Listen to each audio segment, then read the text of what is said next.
নমস্কাৰ। কবিতাৰ শিৰোনাম জীৱন জীৱন বৰ অনুপম। কথা নাছিৰ আহমেদ, পাঠ দীপশিখা ৰাজকোঁৱৰ।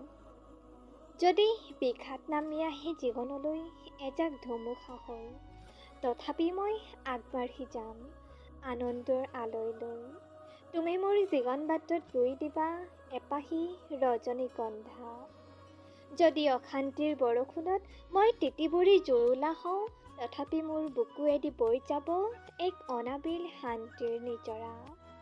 তুমি আঠে বেঠে আশ্ৰয় দিবা মোক তোমাৰ বহল বুকুৰ শীতল ছাঁত। যদি ক্লান্তি নামে দুচকুত আউখি ৰাতিৰ ঘোৰ অন্ধকাৰ হৈ, সন্ধিয়া আকাশৰ শুক্ৰ তৰাটিয়ে মোক পথৰ সন্ধান দিব, তুমি কাষতে ৰৈ থাকিবা এটি জোনাকী পৰুৱা হৈ নিৰ্বিৰাই।